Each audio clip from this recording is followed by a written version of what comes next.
नमस्कार दोस्तों, class 10th NCERT nationalism in India में हम पढ़ रहे हैं। आज का जो हमारा टॉपिक है वो है स्वराज इन दी प्लांटेशन। प्लांटेशन का मतलब होता है बागान। तो बागानों में स्वराज कैसे आया या फिर बागान में काम करने वाले लोगों के लिए स्वराज का क्या मतलब था, इसकी स्टडी हम इस टॉपिक में करेंगे। आइए पहले की तरह हम क्या करते हैं, पहले इस पैराग्राफ को हम इंग्लिश में पढ़ लेंगे, उसके बाद हिंदी में इसके मीनिंग को समझने का प्रयास करेंगे। तो शुरू करते हैं।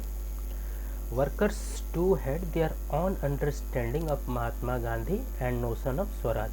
For plantation worker in Assam, freedom meant the right to move freely in and out of the confined space in which they were enclosed, and it meant retaining a link with the village from which they had come.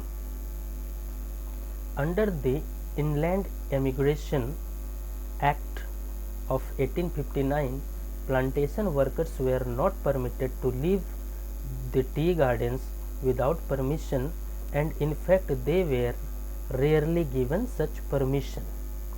अब आइए यहाँ तक की meaning को पहले हम क्या करते हैं, हिंदी में समझ लेते हैं। देखिए, बागानों में काम करने वाले जो कर्मचारी थे, आपको बता दें बागान का मतलब यहाँ है, जैसे असम, नॉर्थ ईस्ट इंडिया में अगर आप जाएंगे तो वहाँ पर एक स्टेट है जिसका नाम है असम, पूर्वोत्तर भारत में है ना। असम, अरुणाचल प्रदेश, मेघालय, नागालैंड, ये सब पूर्वोत्तर राज्य हैं।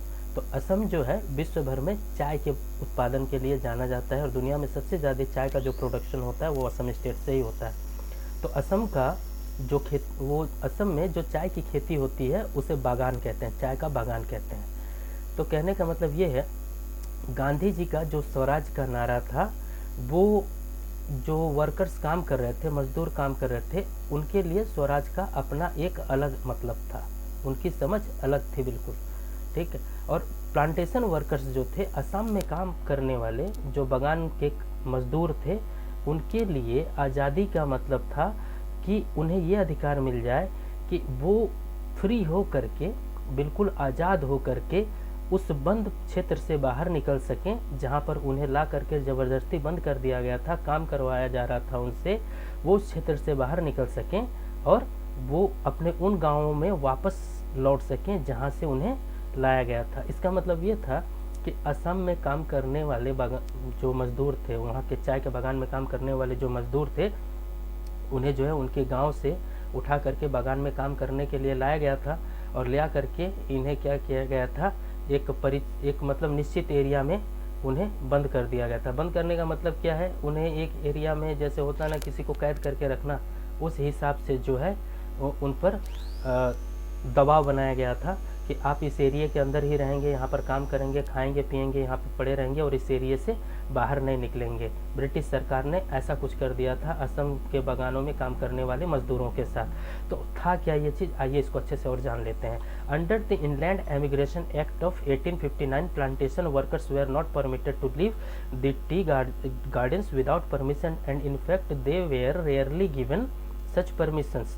तो कहने का मतलब ये है कि ब्रिटिश सरकार ने उनके साथ एक समझौता कर लिया था, ठीक है, और इस समझौते का नाम था इनलैंड एमिग्रेशन एक्ट ऑफ 1859। 1859 का एक कानून बना था, और इसी कानून के अंतर्गत इन्होंने क्या किया था, चाय के बागान में काम करने वाले मजदूरों से दस्तखत करवा लिए थे। और इस कानून के अंतर्गत जो प्लांटेशन वर्कर्स थे, यानी कि बागान में काम करने वाले जो भी मजदूर थे, उन्हें अपने कार्य क्षेत्र को छोड़ करके, यानी कि चाय बागानों से को छोड़ करके उस क्षेत्र से बाहर निकलने की आज़ादी नहीं थी, उन्हें उसका परमिशन नहीं था, ठीक है। और अगर वो परमिशन मांगते भी थे तो बड़ी मुश्किल से उन्हें परमिशन मिलती थी, या फिर तो नहीं मिलती थी, मतलब न के बराबर परमिशन मिलती थी। तो ऐसे क्षेत्र में, ऐसे एरिया में आ करके मजदूर जो है फंस गए थे, उन्हें लगता था कि हम यहाँ पर कैद होकर रह गए हैं। तो आज़ादी का मतलब उनके लिए ये था कि वो उन फंसे हुए क्षेत्र से, उन चाय बागानों वाले एरिया से बाहर निकलें और अपने गांव को वापस लौट सकें, ये उनका मानना था। When they heard of the non-cooperation movement, thousands of workers defied the authorities, left the plantation and headed home. They believe that Gandhi Raj was coming and everyone would be given land in their own villages। अब क्या था देखिए कि जब उन्होंने गांधी जी द्वारा चलाए गए नॉन कोऑपरेशन मूवमेंट के बारे में सुना, ठीक है, तो हजारों लोगों ने, हजारों जो मजदूर थे वहाँ पर काम करने वाले बागान के जो मजदूर थे, उन्होंने अंग्रेजी सरकार के खिलाफ बगावत कर दी, अथॉरिटी के खिलाफ बगावत कर दी और अपने घर की तरफ वो भाग निकले, अपने गांव की तरफ वो वहाँ से भाग निकले। उन्हें यह यकीन था, क्योंकि इसलिए भागे क्योंकि उन्हें ये यकीन था कि एक दिन ऐसा होगा कि गांधी राज आएगा और हर किसी को क्या है, उनके गांव में ज़मीन मिल जाएगी जिससे वो खुशीपूर्वक अपना जीवन बिता सकेंगे। आगे देखिए क्या चीज़ लिखा है। They however never reached their destination, stranded on the way by railways and steamer strikes, they were caught by police and brutally beaten up. लेकिन देखिए भागने को तो भाग निकले, लेकिन बहुत बदकिस्मत रहे ये मजदूर लोग। कारण ये था कि वो भागे ठीक था, लेकिन अपनी मंजिल तक नहीं पहुँचे। कारण ये था कि हर जगह जो है कि रेलवे का स्ट्राइक था, और जो स्टीमर था, स्टीमर का स्ट्राइक था। स्टीमर आप समझते होंगे, वो नदी वगैरह में चलने वाली जो छोटी मोटी मोटर बोट होती है ना, उसे स्टीमर कहते हैं। तो स्टीमर और रेलवे का स्ट्राइक होने की वजह से वो क्या थे, रास्ते में ही फंस गए, वो अपनी मंजिल तक नहीं पहुंच सके। और दूसरी बात ये थी कि भागते हुए चूँकि उन्हें साधन नहीं मिला भाग पाने का, नहीं भाग पाए, इसीलिए क्या था, वो पुलिस के द्वारा पकड़ लिए गए और पुलिस ने उन्हें पकड़ करके बहुत ही बर्बरतापूर्वक पीटा, बहुत ही मतलब अमानवीय तरीके से उन लोगों को मारा, पीटा, फिर उठा करके उन्हें ले गए। आइए एक एक्टिविटी में सवाल पूछा है, जरा सा इसको भी देख लेते हैं।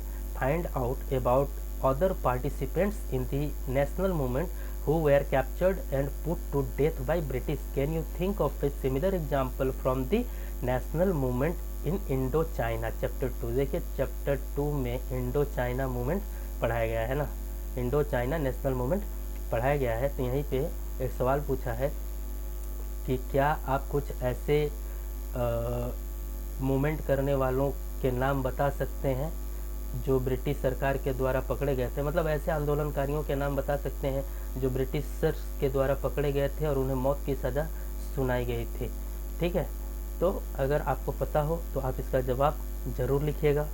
आइए फिलहाल पैराग्राफ को हम आगे बढ़ा लेते हैं थोड़ा सा। ये है आपका पैराग्राफ, देखिए क्या है। The vision of These movements were not defined by the Congress program. They interpreted the term Swaraj in their own ways, imagining it to be a time when all suffering and all troubles would be over. तो कहने का मतलब ये है कि कांग्रेसियों का जो मानना था, आंदोलन को लेकर के कांग्रेसियों का जो विचार था, वो ऐसा तो बिल्कुल भी नहीं था जैसा ये प्लांटेशन वर्कर के साथ घटित हुआ। उनका ये मानना था कि स्वराज से उनका ये मानना था कि एक ऐसा समय भी आएगा, उनकी परिकल्पना थी कि एक ऐसा समय भी आएगा जब लोगों के तकलीफ़ें दूर हो जाएंगी और सारी परेशानियां ख़त्म हो जाएंगी। मतलब कांग्रेस के लोगों का ये मानना था कि जब तक लोगों की परेशानियां और सारे दुख ख़त्म नहीं हो जाते, तब तक हम स्वराज के लिए लड़ते रहेंगे और हम उसे स्वराज नहीं मानेंगे। यानी कि जब लोगों की सारी तकलीफ़ें दूर हो जाएंगी, परेशानियां दूर हो जाएंगे, तब असली मायने में हम मानेंगे कि हमारे देश में स्वराज आ गया है। आइए आगे इसको समझते हैं। Yet when the tribals chanted Gandhi's name and raised slogans demanding स्वतंत्र Bharat, they were also emotionally relating to an all Indians agitation when they acted in the name of Mahatma Gandhi or linked their movement to that of the Congress. They were identifying with the movement which went beyond the limits of their immediately locality.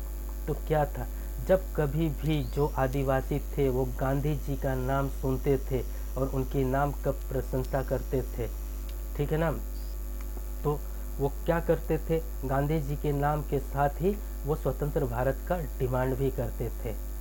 ठीक है, गांधी जी का नाम वो बहुत सम्मान के साथ लेते थे और उनके नाम के साथ ही स्वतंत्र भारत का डिमांड भी करते थे, और इसी के साथ वो क्या है, दूसरे अन्य भारतीयों के साथ भावनात्मक रूप से जुड़ भी जाते थे।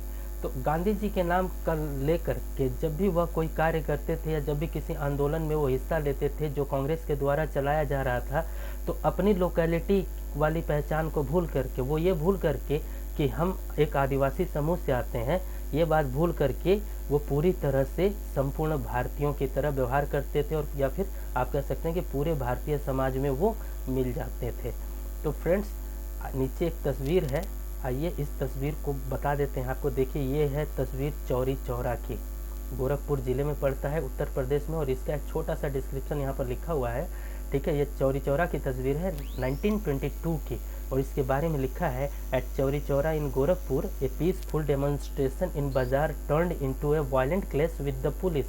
Hearing of the incident Mahatma Gandhi called a halt to the non cooperation movement. Chauri Chaura जो कि गोरखपुर में पड़ता है, वहाँ पर क्या था, एक शांतिपूर्ण प्रदर्शन चल रहा था बाजार में ही, लेकिन वहाँ पर क्या हुआ, इन प्रदर्शनकारियों से पुलिस वालों के साथ ज़बरदस्त झड़प हो गई, एक हिंसक झड़प हो गई जिसमें कई सारी जानें भी गई थी, ठीक है। तो इस घटना को जब गांधी जी ने सुना कि वहाँ पर हिंसक झड़प हो गई है, तो गांधी जी ने क्या किया, अपना जो नॉन कोऑपरेशन मूवमेंट था जो वो गांधी जी चला रहे थे उसे वापस ले लिया, रोक लिया। तो फ्रेंड्स देखिए ये था आपका एक छोटा सा टॉपिक, स्वराज इन दी प्लांटेशन, ये इम्पोर्टेंट टॉपिक था।